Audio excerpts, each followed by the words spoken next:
Dari Rau pergi ke Pontian, terus pula ke Kuala Perlis. Harap semua berikan perhatian, mohon saya mulakan majlis. Bismillahirrahmanirrahim. Assalamualaikum warahmatullahi wabarakatuh.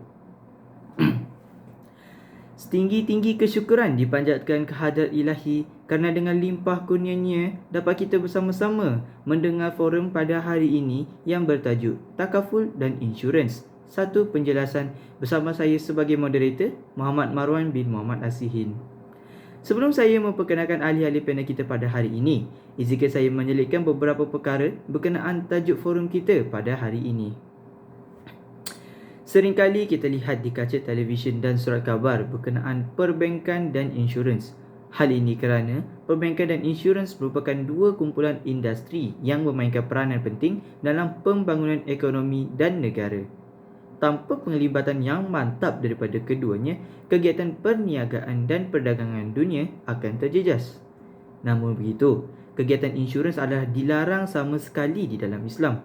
Oleh itu, Islam telah mencipta satu insurans yang berlandaskan syariat Islam yang disebut sebagai takaful. Pada era serba moden ini, penggunaan takaful dan insurans adalah sangat meluas tidak kira di mana jua. Tujuan utama takaful dan insurans dicipta adalah untuk menyediakan perlindungan sama ada kepada diri atau keluarga sekiranya ditimpa musibah. Oleh itu, sebagai generasi pewaris masa hadapan, kita seharusnya peka dengan isu perbankan dan insurans di negara demi mengelakkan kejatuhan ekonomi negara pada masa hadapan. Bak kata orang, tak kenal maka tak cinta.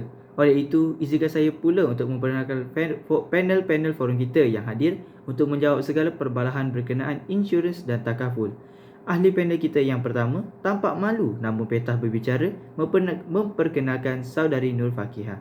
Kemudian, ahli panel yang kedua yang sopan dan ayu, saudari Atirah Balkis. Akhir sekali, tak lain tak bukan ahli panel kita yang ketiga, saudari Nurul Fatin Najwa. Dengan perkenalan ahli panel-panel forum kita, mari kita mendalami tajuk kita pada hari ini, iaitu takaful dan insurans, satu penjelasan. Saudari Fakihah, apakah pendapat anda berkenaan definisi bagi insurans dan takaful? Terima kasih kepada saudara. Menurut Kamus Dewan, insurans ialah suatu perjanjian tanggungan yang dibuat oleh sesebuah syarikat untuk mengganti kerugian orang lain dengan bayaran premium tertentu. Sebagai contohnya kebakaran, insurans akan menjamin ganti rugi sekiranya berlaku kebakaran pada rumah atau lain-lain.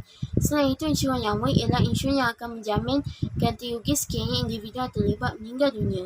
Manakala insurans nyawa berkat umum pula adalah insurans yang akan menjamin bayaran sekiranya seseorang individu mencapai umur tertentu seperti telah 18 tahun dan dikira sebagai dewasa. Insurans dari segi perundangan pula ditafsirkan sebagai pemindahan risiko daripada seseorang individu kepada syarikat insurans. Sekiranya berlaku sebarang kerosakan, syarikat insurans akan membayar pampasan kepada pemegang polisi iaitu individu yang mempunyai insurans. Takaful pula ditafsirkan sebagai konsep insurans Islam yang mematuhi etika dan ketulusan garis panduan syariah yang melarang gairah iaitu ketidakpastian, ma'asi iaitu perjudian dan juga riba iaitu faedah. Perkataan takaful ini berasal daripada kata kerja Arab kafalah yang bermaksud untuk menjamin, untuk membantu atau untuk menjaga keperluan sesama insan. Takaful juga ditakrifkan sebagai pemufakatan antara dua pihak atau lebih yang bersetuju untuk saling menjamin antara satu sama lain sekiranya berlaku kerugian disebabkan ditimpa bencana atau musibah. Menurut Akta Takaful 1984, takaful ditakrifkan sebagai satu skim yang berasaskan persaudaraan, perpaduan dan bantuan bersama yang menyediakan pertolongan dan bantuan kewangan kepada peserta-peserta jika diperlukan, di mana peserta-peserta bersetuju untuk memberi sumbangan. Terima kasih kepada panel kita yang pertama bagi memberikan definisi bagi insurans dan takaful. Jelas sekali bahawa insurans dan takaful mempunyai asal-usul dan maksud yang lain. Namun, kedua-dua perkara ini bertujuan untuk membantu mereka yang kerugian disebabkan beberapa faktor seperti yang disebutkan oleh saudari Fakihah sebentar tadi. Oleh itu, apakah pendapat saudari Fakihah berkenaan perbezaan antara kedua-dua insurans dan takaful? Terima kasih kepada pengerusi majlis, Pak ahli panel dan sidang hadirin yang dihormati. Takaful dan insurans mempunyai tujuan yang sama iaitu memberi jaminan dan bantuan kepada yang memerlukan. Tetapi terdapat perbezaan besar di antara kedua-duanya. Antaranya ialah takaful berlandaskan syariah dan harus bagi umat Islam untuk menyertainya. Insurans pula telah diputuskan haram oleh Majlis Fatwa Kebangsaan dan juga majlis-majlis fatwa yang lain. Insurans mengandungi unsur riba, maisir dan juga garah. Maka membeli polisi insurans dan segala hasil syarikat insurans adalah haram. Selain itu, takaful menggunakan konsep derma iaitu tabaruh. Para peserta akan menyumbang kad dengan amaun yang ditetapkan dan menjamin peserta lain yang ditimpa musibah dapat menggunakan dana tersebut. Manakala insurans pula menggunakan konsep pertukaran iaitu muawadat, iaitu dalam bentuk jual beli. Aspek perundangan bagi takaful ialah pengendali takaful tertakluk kepada Akta Takaful 1984. Manakala syarikat insurans pula tertakluk kepada Akta Insurans 1963 iaitu Pindaan 1996. Perbezaan perundangan inilah yang membuatkan tema dan syarat antara takaful dan insurans berbeza. Riwayat Imam Ahmad. Riwayat Imam Ahmad. Demi ayatku yang berada dalam kekuasaan Allah, tiada siapa yang akan masuk syurga jika beliau tidak melindungi jirannya yang berada dalam kesusahan. Saluran pelaburan bagi takaful dan insurans juga berbeza. Pelaburan kumpulan wang takaful akan dilaburkan melalui instrumen yang diharuskan dan pelaburan ini akan dilaburkan kepada syarikat yang dikelaskan sebagai patuh syariah. Syarikat-syarikat tersebut adalah berdasarkan senarai patuh syariah yang dikeluarkan oleh Suruhanjaya Security. Pelaburan insurans pula adalah pelaburan yang bebas kepada semua jenis instrumen, tidak kira sama halal atau haram. Termasuklah pelaburan ke atas syarikat Arab dan juga perjudian. Tambahan pula, terdapat juga perbezaan dari segi peroperasiannya. Takaful mempunyai majlis penasihat syariah yang bertanggungjawab memberi nasihat terhadap segala aktiviti termasuklah pelaburan. Segala hasil yang tidak halal yang diterima oleh pengurusi takaful, tidak kira sebagai pendapatan syarikat atau sebaliknya, akan dimasukkan ke dalam tabung kebajikan. Syarikat insurans pula tidak mempunyai bahagian penasihat syariah, kecuali syarikat MCIS Zurich Insurance. Walaupun begitu, penasihat ini hanya akan memberikan nasihat dalam beberapa perkara tertentu sahaja. Sekian sahaja daripada saya. Kembali kepada pengerusi forum. Sidang hadirin, demikian tadi penjelasan perbezaan antara insurans dan takaful. Sebentar tadi, ahli panel pertama kita juga ada memberikan serba sedikit berkenaan jenis insurans dan takaful. Oleh itu, untuk menjawab persoalan tersebut, kita serahkan kepada panel kita yang kedua iaitu Saudari Atirah. Dipersilakan. Terima kasih. Saya ucapkan kepada saudari pengerusi. Seperti yang kita tahu, setiap perkara yang ada di dunia ini pasti mempunyai kategorinya yang tersendiri. Begitu juga dengan insurans dan takaful yang kita akan bincangkan selepas ini. Insurans dan takaful mempunyai jenis-jenisnya yang tersendiri. Insurans dapat dibahagikan kepada dua, iaitu insurans am serta insurans hayat. Insurans hayat adalah perlindungan kepada pemegang polisi untuk kematian, penyakit kritikal, kehilangan upaya dan masuk hospital.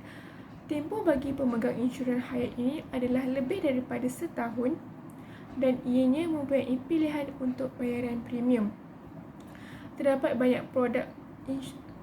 banyak produk insurans hayat, antaranya ialah insurans hayat seumur hidup, insurans bertempoh dan insurans endowment. Apakah yang dimaksudkan dengan insurans ini? Insurans hayat seumur hidup ialah insurans yang menawarkan perlindungan sepanjang hayat dengan bayaran premium untuk seumur hidup. Ini bermakna wang manfaat akan dibayar sekiranya berlaku sebarang insiden. Insurans bertempoh pula Insurans yang menawarkan perlindungan bagi tempoh terhad di dalam tempoh yang ditetapkan. Jika insiden berlaku di dalam tempoh pemegang masih memegang insurans tersebut, maka dia akan mendapat wang manfaat. Tetapi jika sudah tamat tempoh, dia tidak akan mendapat wang manfaat. Manakala insurans endowment pula menggabungkan pelaburan dan perlindungan. Pemegang insurans ini akan diberikan manfaat tunai pada akhir tempoh polisi. Seterusnya, insurans am adalah polisi insurans yang melindungi pemegang daripada kerugian yang disebabkan oleh kecurian atau kerosakan barangan peribadi. Insurans ini juga melindungi kerosakan kepada barangan pihak ketiga serta merangkumi kematian atau kecederaan pada pihak ketiga yang melibatkan kos hospital. Tempoh yang diberikan untuk insurans ini pula adalah setahun sekali dengan bayaran premium. Produk-produk insurans am ini termasuklah motor, kediaman, perjalanan serta barangan peribadi. Selain daripada insurans, takaful juga mempunyai jenis-jenisnya. Ia terbahagi kepada dua, iaitu takaful keluarga dan takaful am. Para hadirin pasti tertanya-tanya, apa itu takaful keluarga dan apa itu takaful am? Takaful keluarga adalah satu gabungan perlindungan dan simpanan jangka masa panjang yang mempunyai tempoh perlindungan melebihi 1 tahun. Pemegang takaful jenis ini akan mendapat manfaat kewangan dan memberikan keuntungan pelaburan. Takaful keluarga terdiri daripada 4 jenis, iaitu keluarga, anuiti persaraan, berkaitan pelaburan serta pelaburan dan kesihatan. Takaful am pula ialah takaful yang dapat memberikan jaminan perlindungan satu jangka pendek seperti kehilangan atau kerosakan harta atau barangan peribadi bagi pemegangnya.